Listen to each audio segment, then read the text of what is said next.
India voice, आपकी सोच, आपकी आवाज। नमस्कार, स्वागत है आप सभी का रिपोर्टर लाइव में। मैं आपके साथ निकिता कश्यप। इस खास पेशकश में हमारे सभी संवाददाता आपको खबरों पर सटीक जानकारी देते हैं, वो भी ग्राउंड जीरो से। तो चलिए बिना किसी देरी के शुरुआत करते हैं खबरों की। पहली खबर उत्तर प्रदेश के लखनऊ से है, जहां पर उत्तर प्रदेश सरकार के डिप्टी सीएम ब्रजेश पाठक ने अखिलेश यादव पर निशाना साधा है। क्या है पूरा मामला, बता रहे हैं विस्तार से हमारे संवाददाता मोहम्मद आसिफ। यूपी की राजधानी लखनऊ में स्थित जेपीएनआईसी मुद्दे को लेकर सपा प्रमुख अखिलेश यादव और डिप्टी सीएम ब्रजेश पाठक आमने सामने आ गए हैं। सपा प्रमुख अखिलेश यादव के बयान का पलटवार करते हुए डिप्टी सीएम ब्रजेश पाठक ने सपा प्रमुख अखिलेश यादव पर बड़ा हमला बोला। कहा, सपा सरकार में गुंडा माफियाओं का बोलबाला था। दरअसल योगी सरकार ने लखनऊ के जेपीएनआईसी बिल्डिंग को एनडीए के हवाले कर दिया। इस फैसले के बाद सपा प्रमुख अखिलेश यादव का दर्द छलका और योगी सरकार पर निशाना साधते हुए अखिलेश यादव ने यह बयान दिया कि जेपीएनआईसी को योगी ने बर्बाद कर दिया है। सरकार अब किस मुंह से बिहार में वोट मांगेगी। सपा प्रमुख अखिलेश यादव के इस बयान के बाद डिप्टी सीएम ब्रजेश पाठक सामने आ गए। डिप्टी सीएम ब्रजेश पाठक ने बड़ा हमला बोला। कहा कि 2012 से 2017 तक सपा सरकार थी। इस सरकार में गुंडा माफियाओं का बोलबाला था।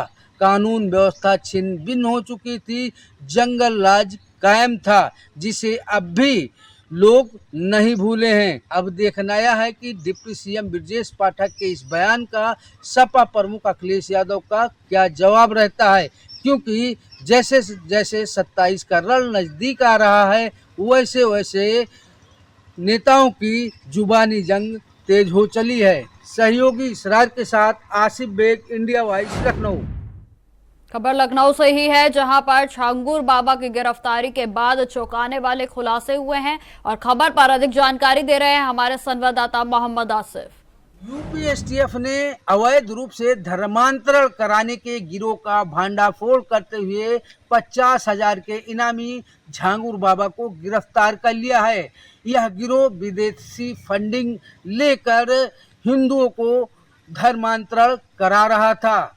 एटीएस को यह शक है कि विदेशी फंडिंग के जरिए यह गिरोह आतंकी ट्रेनिंग भी चलाता था। फिलहाल झांगुर बाबा से अब एटीएस गहराई से छानबीन करने में जुट गई है। दरअसल बीते दिनों यूपी एसटीएफ को सूचना मिली कि बलरामपुर का रहने वाला झांगुर बाबा उर्फ जमालुद्दीन अवैध रूप से धर्मांतरण करा रहा है। इसका नेटवर्क यूपी के साथ साथ कई राज्यों में है। यूपी एसटीएफ ने गहराई से छानबीन किया तो पता चला कि झांगुर बाबा उर्फ जमालुद्दीन ने कई लोगों को धर्मांतरण करा दिया है। खासकर हिंदू धर्म के लोगों को रुपए पैसों का लालच देकर धर्मांतरण कराता था। इतना ही नहीं, 10 से 15 लाख रुपए भी धर्मांतरण कराने के बाद दिए जाते थे। एसटीएफ को यह भी जानकारी हासिल हुई कि 40 अलग अलग खातों में इस गिरोह के सदस्यों ने करीब 100 करोड़ रुपए की फंडिंग विदेश से कराई है। खाड़ी देशों का यह पैसा अवैध रूप से धर्मांतरण कराने के रूप में के लिए इस्तेमाल किया जाता था और साथ ही साथ इन रुपए से आतंकी गतिविधियां भी संचालित की जा रही थी। यूपी एसटीएफ चीफ अमिताभ यश ने बताया कि झांगुर बाबा और उनके एक सहयोगी को गिरफ्तार कर लिया है और साथ ही साथ इनके रिश्तेदार जो आजमगढ़ में रहते हैं उनसे भी पूछताछ की जाएगी। लखनऊ की एक महिला का इस गिरोह ने अवैध रूप से धर्मांतरण कराया था। इस मामले की भी जांच अब तेज कर दी गई है। माना जा रहा है कि झांगुर बाबा के खिलाफ और भी एक्शन लिया जाएगा। फिलहाल इस मामले में यूपी एटीएस भी अब गहराई से छानबीन कर रही है कि इस गिरोह का नेटवर्क किन संदिग्ध आतंकियों से भी है। सहयोगी इसरार के साथ आसिफ बेग, इंडिया वॉइस, लखनऊ। खबर लखनऊ से है, जहां पर तहसीलदार सस्पेंड और कई लेखपालों का तबादला किया गया है। क्या है पूरी जानकारी, बता रहे हमारे संवाददाता पुनीत। लखनऊ नगर निगम की करोड़ों की बेशकीमती जमीनें आज भी बिल्डरों और भूमाफियाओं के कब्जे में हैं, लेकिन लखनऊ नगर निगम में बैठे अधिकारी उन जमीनों को अतिक्रमण मुक्त कराने, उनसे कब्जा हटवाने में कोई रुचि नहीं दिखा रहे हैं। सूत्रों की माने तो नगर निगम में बैठे कुछ अधिकारियों की मिलीभगत की भी एक बड़ी भूमिका होती है। दरअसल लखनऊ की मंडला आयुक्त ने कुछ दिन पहले ऐसे ही सरकारी जमीनों पर बिल्डरों के साथ मिलीभगत कर कब्जा करवाने के आरोपी तहसीलदार को सस्पेंड किया, तो वहीं कई लेखपालों का तबादला लखनऊ से बाहर कर दिया गया। कार्रवाई का मकसद तो साफ था, सरकारी जमीनों की रक्षा और अवैध कब्जों पर रोक, लेकिन फिलहाल इन बदलावों का असर जमीन पर अब नजर नहीं आ रहा है, क्योंकि उनकी जगह जो नए अधिकारी आए हैं उनके भी काम करने का तरीका पहले के ही अधिकारियों की तरह है, यानी कि उदासीनता, टाल मटोल, सरकारी जमीनों पर कब्जे की शिकायत पर कोई ठोस कार्रवाई न करते हुए बिल्डर को केवल नोटिस पर नोटिस जारी करना। अब इससे सवाल ये उठता है कि क्या मंडला आयुक्त की सख्ती केवल कागजों तक सीमित रह गई है, और क्या नगर निगम में बैठे कुछ अधिकारी मंडला आयुक्त की नजरों से बच गए हैं। जब तक जिम्मेदार अधिकारियों की जवाबदेही और समय सीमा तय नहीं होती, तब तक नगर निगम अपनी जमीनों को भूमाफिया और बिल्डरों से मुक्त नहीं करा पाएगा। वीडियो जर्नलिस्ट हमजा अहमद मंसूरी के साथ पुनीत मोहन, इंडिया वॉइस, लखनऊ। अब खबर देहरादून से है, जहां लगातार मानसून का कहर जारी है, तो वहीं आपको बता दें कि भारी बारिश के कारण पहाड़ी जिलों में सड़कें पूरे तरीके से बंद हो गई हैं। क्या है पूरा मामला, बता रहे हैं हमारे संवाददाता अभय कैंथुरा। उत्तराखंड में लगातार मानसून सीजन के दौरान जो बारिश आ रही है, ये आफत की बारिश बनकर उभर रही है। कई सड़कें अब भी यहाँ पर बंद हैं, नेशनल हाईवे तक यहाँ पर बंद हो रहे हैं। सबसे बड़ी जो चिंता का विषय हुई है कि लगातार भारी बारिश के चलते, सड़कों का अवरुद्ध होने के चलते जो चारधाम की जो यात्रा है वो प्रभावित होती हुई नजर आ रही है। जिला प्रशासन या प्रशासन दोनों ही अपने स्तर पर त्वरित गति से कार्य तो कर रहे हैं, लेकिन जिस प्रकार से बारिश इन सभी कार्यों में बाधा बन रही है, ऐसे में समझा जा सकता है कि जो प्रशासन की जो चुनौतियां हैं और बढ़ने वाली है, क्योंकि आने वाले दिनों में और भारी बारिश का अलर्ट यहाँ पर मौसम विभाग की तरफ से जारी किया गया है, जो उत्तराखंड के लिए भी चिंता का विषय है, सरकारों के लिए भी बड़ा चिंता का विषय है। क्योंकि उत्तराखंड में पुराने अगर इतिहास को देखा जाए तो मानसून सीजन के दौरान जो आपदाएं यहाँ पर आती है वो बड़ी कष्टकारी यहाँ पर होती है, जान माल का भारी नुकसान राज्य को उठाना पड़ सकता है। ऐसे में शुरुआत में ही मानसून सीजन की भारी बारिश ने जो कहर बरपाने का काम शुरू किया है, उससे जनजीवन अस्त व्यस्त होता नजर आ रहा है। अब देखना यही होगा कि आपदा प्रबंधन की जो रणनीति थी, आपदा प्रबंधन विभाग ने जो तैयारियां की थी, वो किस रूप में आगे बढ़ती है और कितने जनता को राहत देने का काम कर पाती है। कैमरामैन अभय कैंतुरा, इंडिया वॉइस, देहरादून। खबर देहरादून से ही है, जहां पर बीजेपी सरकार के 4 साल पूरे होने पर जश्न मनाया जा रहा है। तो वहीं आपको बता दें कि महेंद्र भट्ट फिर से प्रदेश के अध्यक्ष चुने गए हैं। क्या है इस पर ज्यादा जानकारी दे रहे हैं हमारे संवाददाता हितेश। मुख्यमंत्री पुष्कर सिंह धामी के 4 साल पूरे हुए हैं, जिसको लेकर भारतीय जनता पार्टी के कार्यकर्ता अब जश्न में डूबे हुए हैं। तो वहीं एक बार फिर महेंद्र भट्ट को दोबारा प्रदेश अध्यक्ष बनाकर भारतीय जनता पार्टी ने जो राष्ट्रीय नेतृत्व है उसने भरोसा जताया है, क्योंकि जिस तरीके से उत्तराखंड के अंदर मुख्यमंत्री पुष्कर सिंह धामी और प्रदेश अध्यक्ष महेंद्र भट्ट के नेतृत्व में लगातार भारतीय जनता पार्टी चुनाव जीतती आ रही है, तो उसी लिहाज से भारतीय जनता पार्टी के नेतृत्व ने दोनों पर एक बार फिर पुनः भरोसा जताया है। एक बार फिर 2027 का चुनाव को लेकर भारतीय जनता पार्टी ने तैयारियां शुरू कर दी हैं। इसको लेकर भाजपा के जो आला अधिकारी हैं, भाजपा के जो पदाधिकारी हैं, सबको लेकर बैक टू बैक बैठकें शुरू हो गई है। सरकार की जो उपलब्धियां हैं उनको लेकर जनता तक कैसे ले जाया जाए, उसको लेकर भारतीय जनता पार्टी ने तैयारी शुरू कर दी है। क्योंकि जिस तरीके से भारतीय जनता पार्टी के जो कार्यकर्ता हैं चुनाव से पहले ही आम जनता के बीच में पहुंच जाते हैं, और यूथ और बूथ दोनों का जो एक केमिस्ट्री इन लोगों की होती है, उसको लेकर ये पूरे तन मन से ये काम करते हैं। तो कहीं ना कहीं यही वजह है कि भारतीय जनता पार्टी 2027 की जो तैयारियां हैं उसको लेकर जोर शोर से लग गई है। भारतीय जनता पार्टी के जो संगठन महामंत्री हैं अजय कुमार, उनका भी यही कहना है कि हम लगातार भाजपा संगठन की और सरकारों की जो उपलब्धियां हैं वो आम जन तक हम डे 1 से पहुंचाने का काम करते हैं। और यही वजह है कि इस बार 2027 का जो बिगुल फूकने जा रही है भारतीय जनता पार्टी, और एक बार फिर जीत के दावे भी कर रही है। तो कहीं ना कहीं अब देखना यह है कि किस तरीके से भारतीय जनता पार्टी अपने कार्यकर्ताओं के बल पर क्या 2027 का चुनाव पूरी कर पाएगी या नहीं कर पाएगी। कैमरा पर्सन हर्ष सुनियाल के साथ हितेश त्यागी, इंडिया वॉइस, देहरादून। अब खबर आगरा से है, जहां लखनऊ और नोएडा एक्सप्रेसवे को जोड़ने वाला मार्ग गड्ढों में तब्दील हो चुका है। खबर पर अधिक जानकारी दे रहे हैं हमारे संवाददाता सचिन। उत्तर प्रदेश के जनपद आगरा की सैया बाईपास मार्ग की स्थिति बिल्कुल गड्ढों में तब्दील हो गई है। आपको बता दें, लखनऊ एक्सप्रेसवे से होकर Agra Mumbai national highway NH3 को जोड़ने वाली सैया बाईपास मार्ग पूरी तरह से जर्जर और खराब स्थिति में पड़ी हुई है। तस्वीरों आप देख सकते हैं किस प्रकार करीब 3-3 फीट के गहरे गड्ढे यहाँ पर जानलेवा गड्ढे हो चुके हैं। आने जाने वाले राहगीरों को तमाम परेशानियां, जैसे कई घंटों की मशक्क़त, गाड़ियां फंसती हैं तो कई घंटों की मशक्क़त के बाद गाड़ियां निकालनी पड़ती हैं। आपको पता था, इसी रास्ते से सुबह शाम स्कूलों की बस भी निकलती है, तो कहीं ना कहीं हादसे भी बस टेम्पो चालकों के साथ भी होते रहते हैं। कहीं ना कहीं उत्तर प्रदेश सरकार तो लगातार गड्ढा मुक्त सरकार कहने के वादे करती है, तो कहीं ना कहीं आगरा ये सैया का ये पूरा मार्ग है जिस पर तमाम गड्ढे हैं जो 3-3 फुट गहरे गड्ढे हैं, तो कहीं ना कहीं ये गड्ढे किसी घटना को अंजाम भी दे सकते हैं। आगरा से इंडिया वॉइस के लिए सचिन गुर्जर की रिपोर्ट।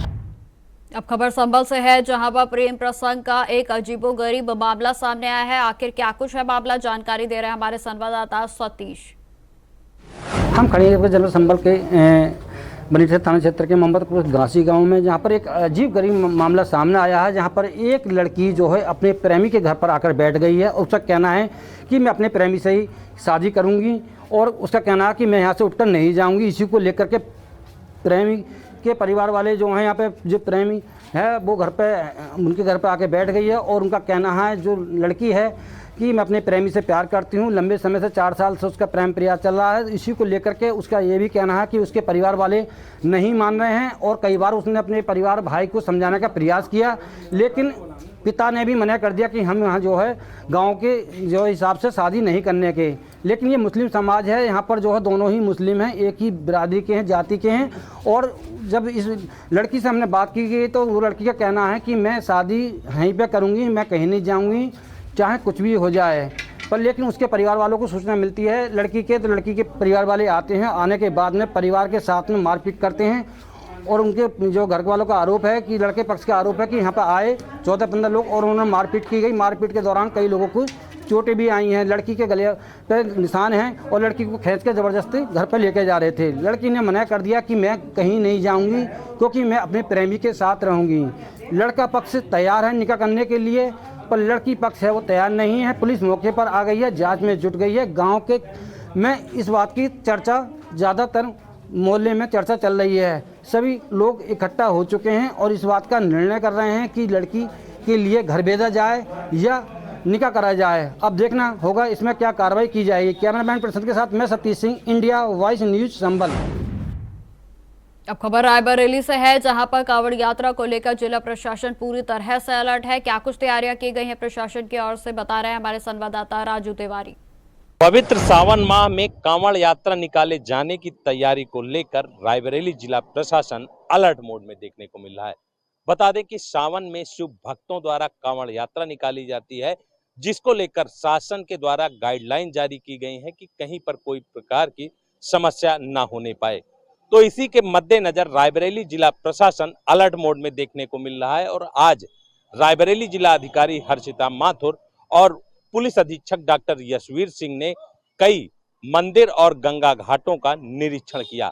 वहीं जिम्मेदारों को उनके द्वारा दिशा निर्देश दिए गए हैं और साफ सफाई को लेकर विशेष तौर से ध्यान देने के लिए चौकसी बरतने के निर्देश दिए गए हैं। बता दें कि जिस तरह से मुख्यमंत्री योगी आदित्यनाथ के द्वारा कहा गया है कि जो सावन माह में कांवड़ यात्रा निकलती है उसमें किसी प्रकार की कोई हीला हवाली ना होने पाए और वहां पर व्यवस्थाएं चाक चौबंद होनी चाहिए, तो उसी के दृष्टिगत रायबरेली जिला प्रशासन चाक चौबंद व्यवस्थाओं को लेकर अलर्ट मोड में देखने को मिल रहा है। Raju Tiwari, India voice, Raebareli. अब खबर बांदा से है, जहां पर पुलिस ने बड़ी कार्रवाई की है। पुलिस और बदमाश के बीच मुठभेड़ में 7 शातिर चोरों को गिरफ्तार किया गया है। खबर पर अधिक जानकारी दे रहे हैं हमारे संवाददाता संदीप।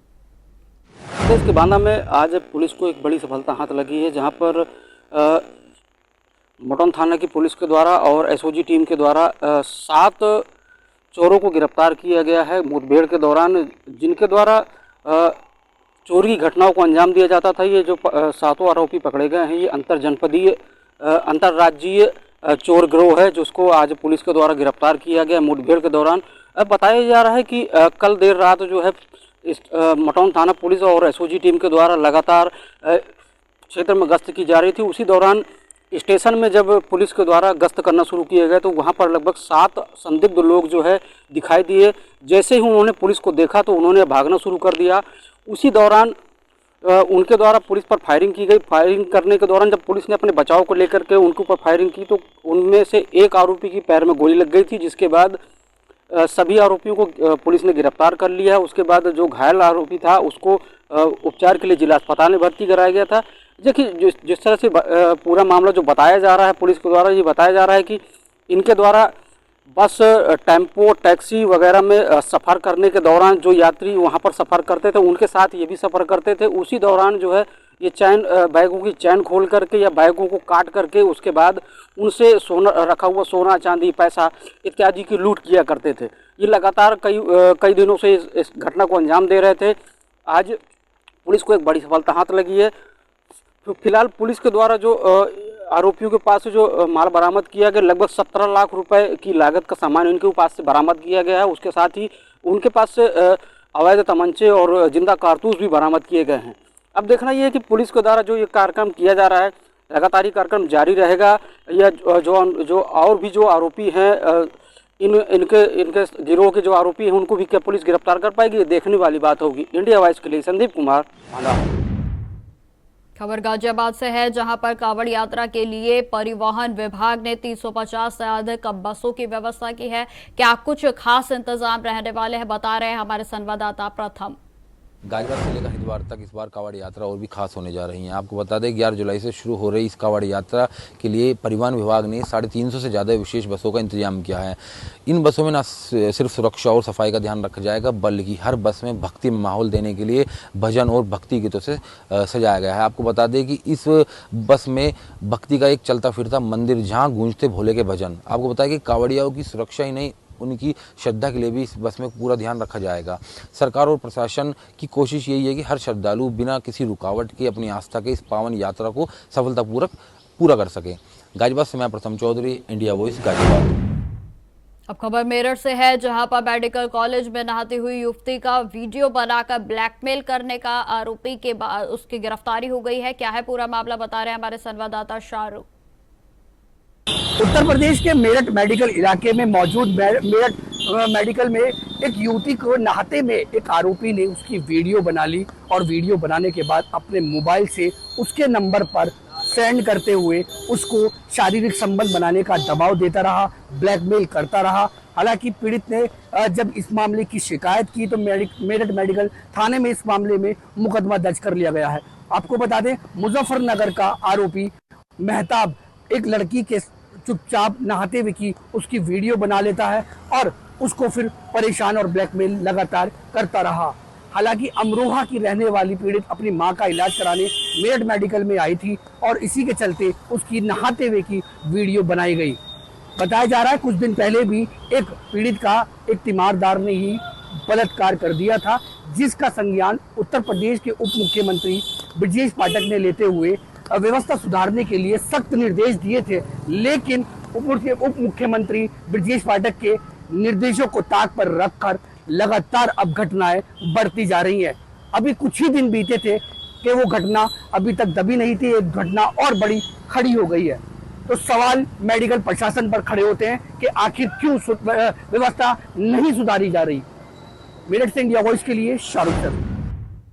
अब खबर सीतापुर से है, जहां सरकारी खाद्यान्न को लेकर जा रहे तेज रफ्तार ट्रक अनियंत्रित होकर सड़क किनारे पलटा।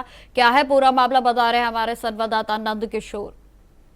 रफ्तार का कहर थमने का नाम नहीं ले रहा है। ताजा मामला जनपद सीतापुर के थाना क्षेत्र महमूदाबाद का है, जहां पर तेज रफ्तार ट्रक अनियंत्रित होकर सड़क के किनारे पलट गया और चालक और परिचालक शीशा तोड़ करके ट्रक के बाहर निकले।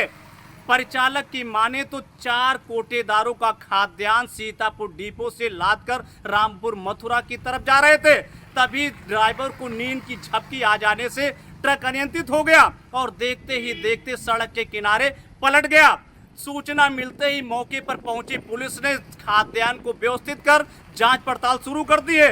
अब देखने वाली बात होगी कि पुलिस की जांच में क्या निकल कर आता है और किन 4 कोटेदारों का खाद्यान्न ट्रक लाद करके सीतापुर से जा रहा था। हालांकि परिचालक और चालक दोनों सुरक्षित हैं। अगर इस प्रकार से घटनाएं होती रही तो आने वाले समय में लोगों को काफ़ी समस्याओं का सामना करना पड़ेगा। हालांकि पुलिस के द्वारा सड़क दुर्घटनाएं रोकने के लिए कई प्रकार के जागरूकता अभियान भी चलाए जा रहे हैं। अब देखने वाली बात होगी कि इस तरीके की घटनाओं को रोकने के लिए पुलिस किस प्रकार के कदम उठाती है। सीतापुर से इंडिया वॉइस के लिए रणदीप सोना। अब खबर जमशेदपुर से है, जहां पर पुलिस ने छापेमारी कर संगठित आपराधिक गिरोह का भंडाफोड़ किया है। क्या कुछ इस पर सफलता हासिल हुई है, बता रहे हैं हमारे संवाददाता अकबर। जमशेदपुर शहर में इन दिनों अपराधी पुलिस की नजर में है। लगातार पुलिस छापामारी कर रही है और वैसे लोगों पर नजर बनाए रखी है जो शहर में आपराधिक घटना को अंजाम देने के लिए तत्पर हैं। पुलिस ने इसी दौरान एक गुप्त सूचना के आधार पर गोलमुरी थाना क्षेत्र में 4 अपराधियों को गिरफ्तार किया है, जो लगातार शहर में आपराधिक घटना को अंजाम देने की योजना बना रहे थे। फिलहाल उनके सारे अंजाम को पुलिस ने विवश किया है और उसे गिरफ्तार किया है। उन गिरफ्तार अपराधियों के पास से पुलिस को पिस्टल समेत और अन्य सामान भी बरामद हुए हैं। पुलिस का मानना है कि ये अपराधी संगठित होकर के आपराधिक घटना को अंजाम देने की योजना बना रहे थे, मगर पुलिस को गुप्त सूचना मिली थी, जिसके आधार पर पुलिस ने इस 4 को गिरफ्तार किया है। फिलहाल पुलिस उन 4 के बाद भी और लोगों का पता लगा रही है कि इनके गुट में या इनके संगठन में और भी कोई लोग हैं जो इन संगठन को संचालन कर रहे हैं या संचालन करने की नीयत बना रहे हैं। फिलहाल पुलिस वैसे सारे लोगों पर नजर बना के रखी है जो शहर में आपराधिक घटना को अंजाम देने में लगे थे या जो अंजाम दे रहे थे। फिलहाल पुलिस हर तरह से वो काम करने के लिए, वो अपराधी से निपटने के लिए तत्पर है ताकि कोई भी घटना शहर में ना घटे। इस समय जमशेदपुर से इंडिया वॉइस के लिए मोहम्मद अकबर। अब खबर सरायकेला से है, जहां पर पांडुगति में 2 दिवसीय फुटबॉल टूर्नामेंट का आयोजन किया गया है, जिसमें शिक्षा मंत्री ने शिरकत कर विजेताओं को सम्मानित भी किया गया। तो वहीं आपको बता दें कि क्या कुछ इस कार्यक्रम के दौरान विशेष राय बता रहे हैं हमारे संवाददाता रविकांत को। आज बाड़ा रथ है और बाड़ा रथ के शुभ अवसर पर राजनगर प्रखंड के गोविंदपुर पंचायत अंतर्गत पांडुगति गांव में 2 दिवसीय फुटबॉल टूर्नामेंट का आयोजन किया गया है और इस टूर्नामेंट में झारखंड सरकार के शिक्षा मंत्री रामदास सोरेन और जो सिंहभूम सांसद जोबा मांझी भी यहाँ पर शामिल हुई है। इस दौरान पत्रकारों के सवालों के जवाब में भोगनाडीह मामले को लेकर जब सवाल किया गया तो उन्होंने साफ कह दिया है कि भोगनाडीह में जो जिस तरह की घटना घटी है इसमें भाजपा की सोची समझी साजिश है और साजिश के तहत इस तरह का ये आपस में लड़ाई कराने का काम किया गया है। हालांकि रामदास सोरेन ने ये साफ कह दिया है कि इस मामले को लेकर साहिबगंज जिला प्रशासन को भी निर्देश दिया गया है कि जल्द से जल्द इस मामले को जांच की जाए और जो भी इसमें दोषी है उनके खिलाफ कार्रवाई की जाए और कुछ ही दिन में ये बात दूध का दूध पानी का पानी हो जाएगा, ऐसा शिक्षा मंत्री रामदास सोरेन का कहना है। कैमरामैन चिंटू के साथ रविकांत को, इंडिया वॉइस, राजनगर। अब खबर बीकानेर से है, जहां परिवहन विभाग एक्शन मोड में नजर आया है और पुलिस के साथ मिलकर एक अभियान भी चलाने की तैयारी में है। ज्यादा जानकारी दे रहे हैं हमारे संवाददाता के सिंह। राजस्थान में मरुनगरी के नाम से विख्यात शहर बीकानेर में इन दिनों रीजनल ट्रांसपोर्ट ऑफिसर आरटीओ के द्वारा एक नया अभियान पुलिस को लेकर संयुक्त तत्वाधान में छेड़ा जा रहा है। यह अभियान बीकानेर में जो बाल वाहिनियाँ, स्कूल की बसें, गाड़ियाँ, रिक्शा जो चल रहे हैं उनको लेकर ये अभियान है। आए दिन अमूमन शिकायतें आती रहती है, बराबर एक्सीडेंट्स भी होते रहते हैं और ओवरलोडेड जो ओवर क्राउडेड बसें हैं, कह सकते हैं कि बच्चों को भर भर के ठूस के भर के लाया जाता है, उन सब को लेकर ये विशेष अभियान है। उसके अलावा बात करें तो इस अभियान की खास बात ये होगी कि स्कूलों में जो चल रही सभी बसें हैं जो पीले रंग की होनी चाहिए, बाल वाहिनी के रूप में पूरी तरह से रजिस्टर्ड होनी चाहिए। नहीं रजिस्टर्ड होती है तो निश्चित रूप से एक बड़ी कार्रवाई के लिए वे लोग तैयार हो जाएं। बीकानेर के आरटीओ की अगर बात करें, अनिल पंड्या हैं जो कि लगातार कुछ ना कुछ जब से बीकानेर संभाग में आए हैं बराबर एक्टिविटी करते जा रहे हैं। और जहां तक हम बात करें, बीकानेर में एक तरह से कहा जा सकता है कि आए दिन जो शिकायतें आ रही है उन सब पर यह बड़ा एक्शन कहा जा सकता है। के सिंह, इंडिया वॉइस, बीकानेर। तो फिलहाल रिपोर्टर लाइव में इतना ही। खबरों की और भी जानकारी के लिए बने रहे हमारे साथ। नमस्कार।